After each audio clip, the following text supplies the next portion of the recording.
Hello, my name is Grant Scott and I'm the author of Professional Photography, The New Global Landscape Explained, published by Focal Press.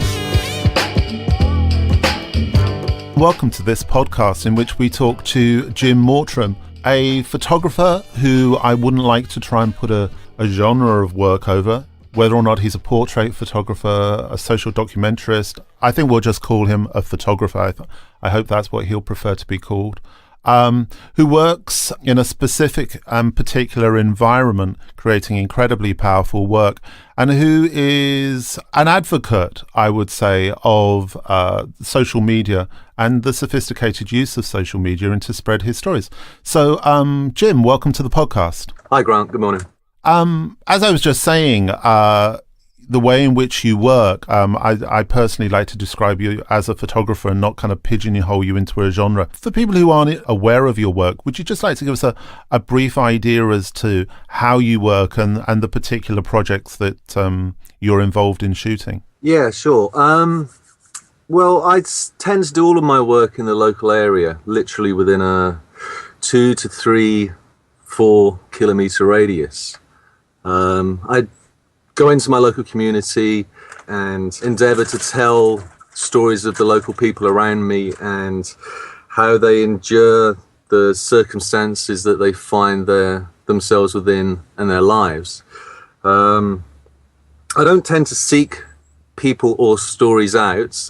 It's a very organic process. I started maybe 3-4 years ago, literally evolving from making street portraits, and that very quickly grew into visiting people at home. And I work long form, so I don't just drop into a person's life for 20 minutes or an hour. I've been photographing most of the people and documenting them for plus of 2-3 years.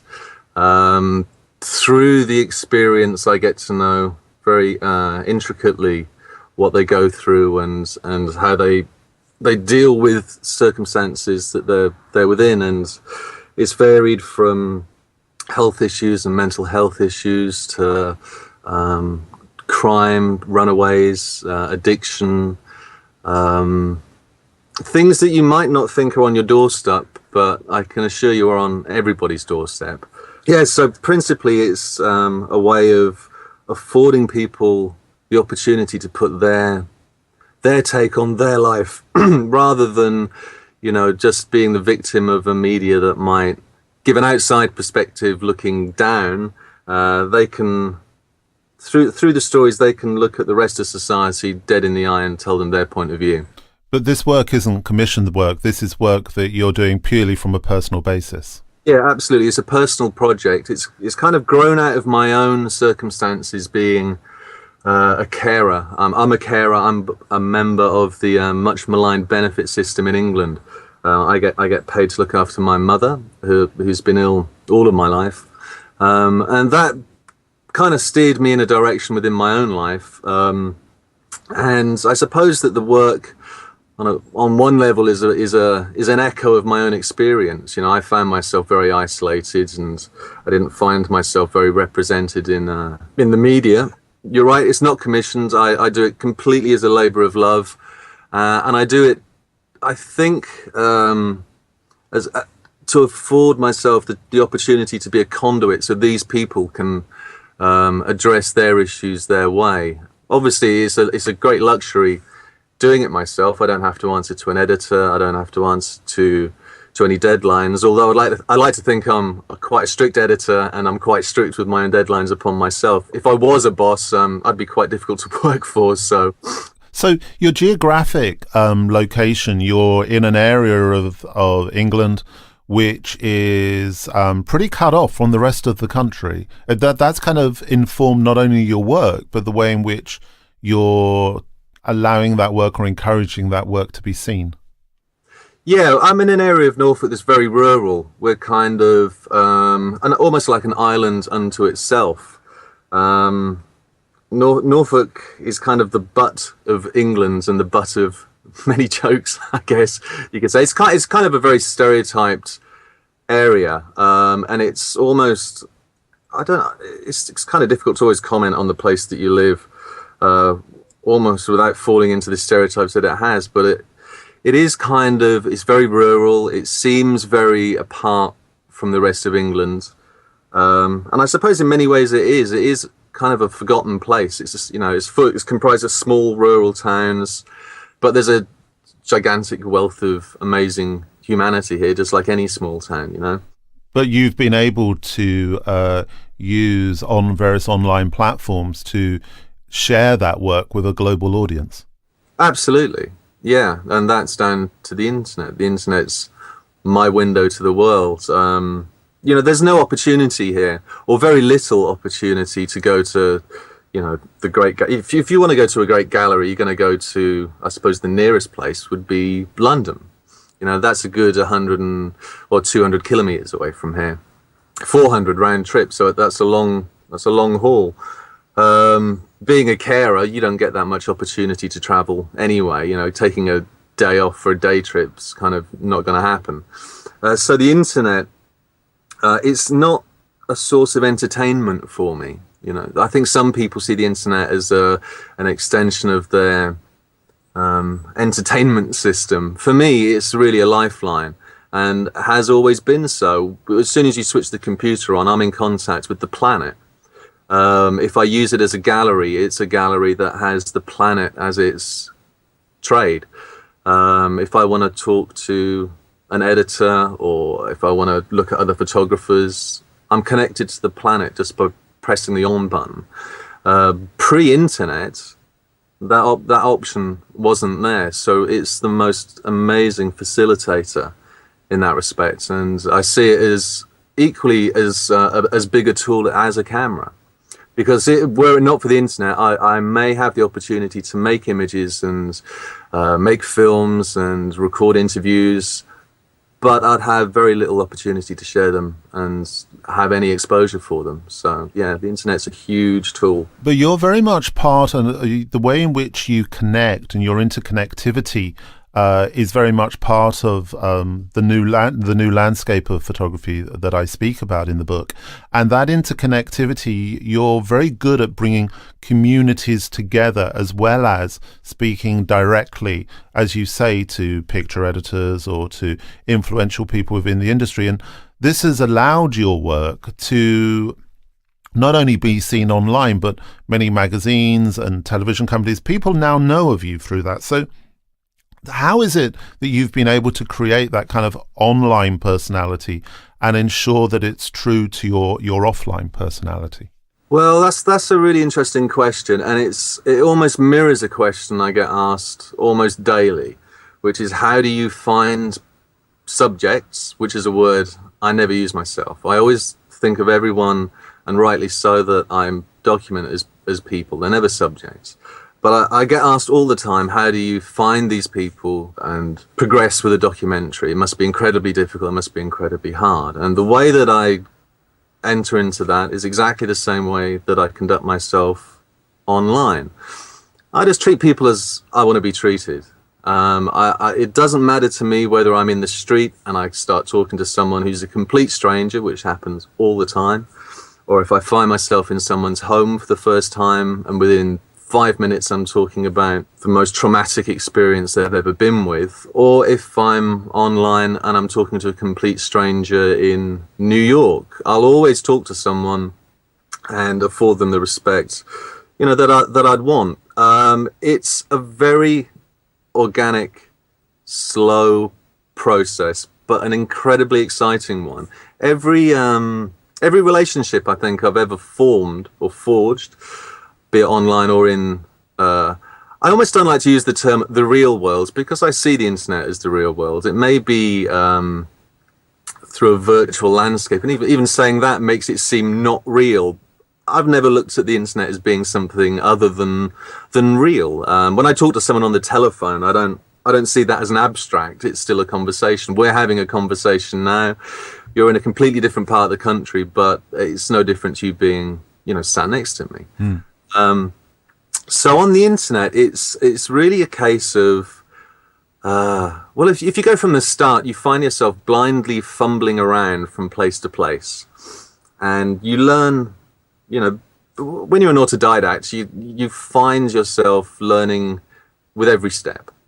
And at the beginning, it's a step into the unknown. It's a whole new, uncharted landscape, and every day you kind of find your feet a little bit more.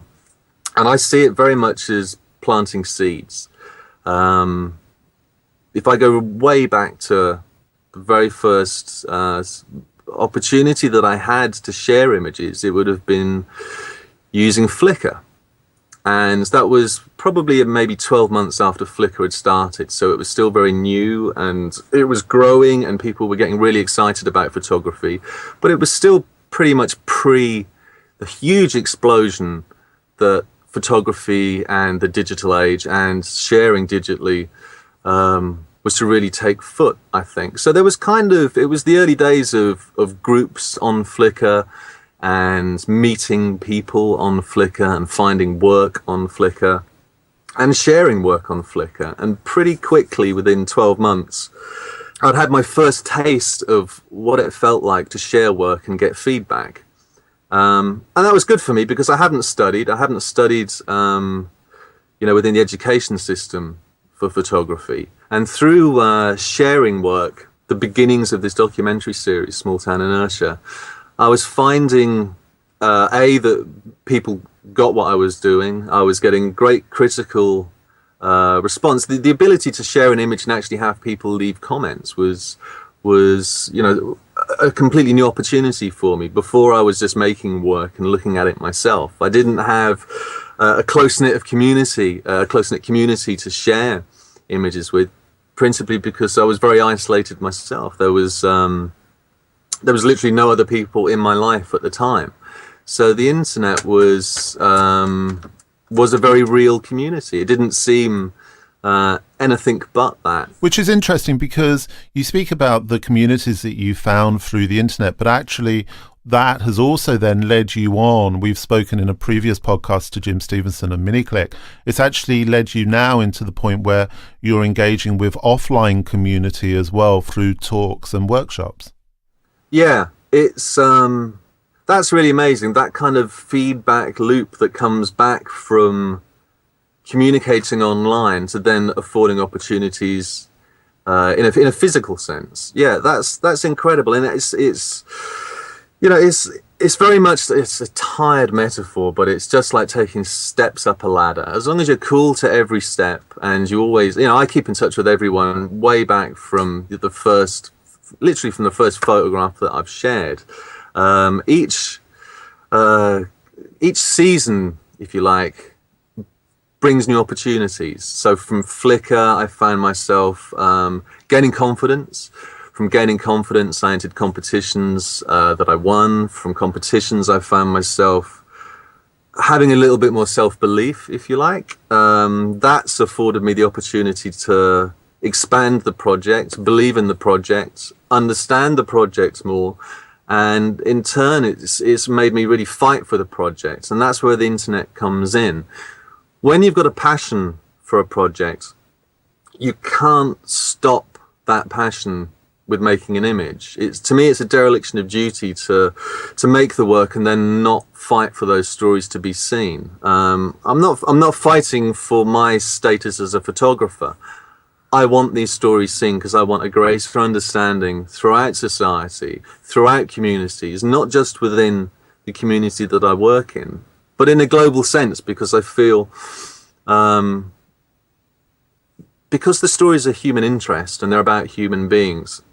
Well, you've picked up on a lot of points there that we address, or I address in the book, right? And that we've been addressing in these podcasts. And it does seem to be that the recurring words within the new landscape are passion and possibility. And it's very much in the responsibility of the photographer now to actually engage and be excited about those possibilities. Yeah, I mean, part of my excitement and passion comes from my anger that the people that I document and the lives that I'm very much, I see myself as a part of them. I make images with people. I don't take images from subjects. And I'm angry that people have to endure the type of life that they're that they have to endure. So to make these stories and then not make them as accessible as possible would be self-immolation. There'd be no point in that. To me, the internet and sharing and fighting and promoting and sharing these stories is as relevant as making a print. Which in itself is interesting, because you have also produced some printed books which have been incredibly successful and sold out in a matter of hours. Yeah, and it's a self-fulfilling prophecy in a sense, because nothing would have happened were it not for the internet. Nothing. I wouldn't have met my publisher. I wouldn't have met.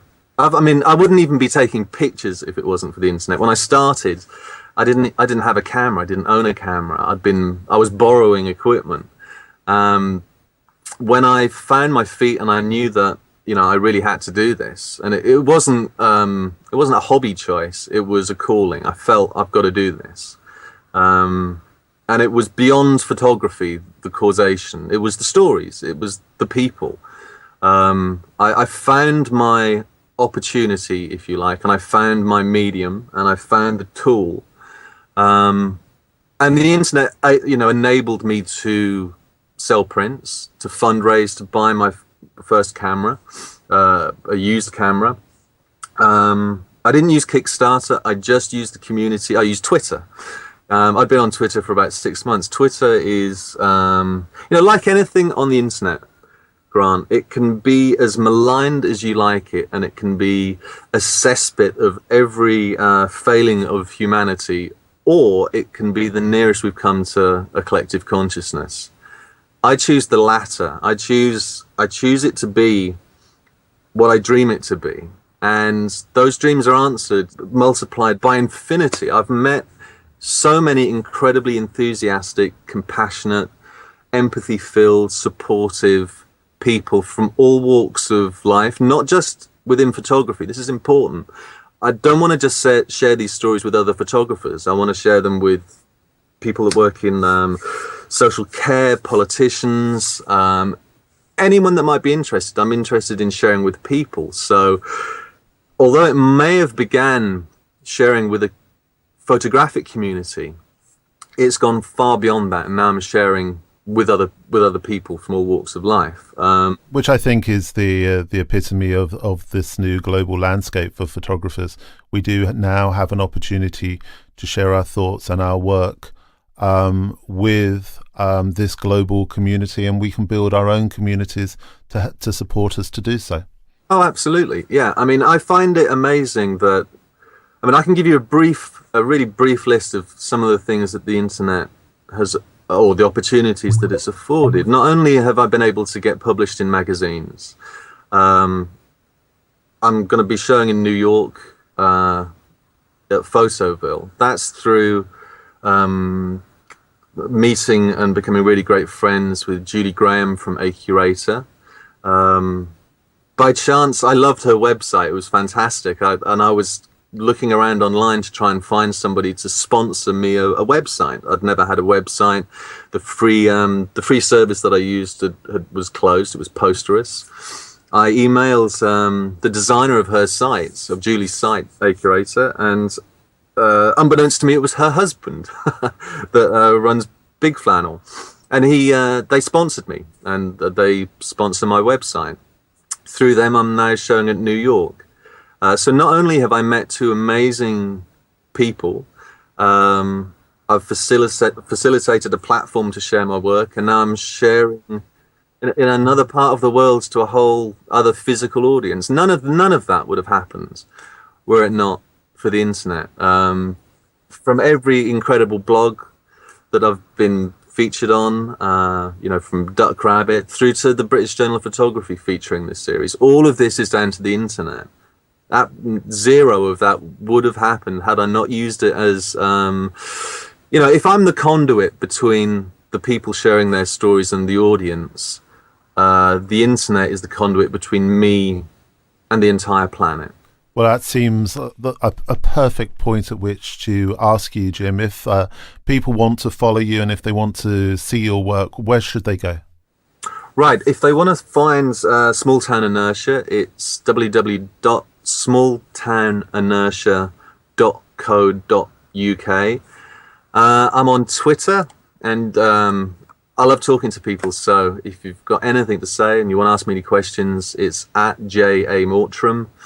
And crikey, just do a Google search for Jim Mortram, and you'll find photos and you'll find me. You'll also find that in the book, I talk about Jim, about his work, about his process creating Small Town Inertia, and there are also examples of his images in the book. Thanks very much, Jim, for your time, for sharing your passion and your enthusiasm, and I wish you great luck in everything that you're doing. Thanks very much, Grant. A pleasure.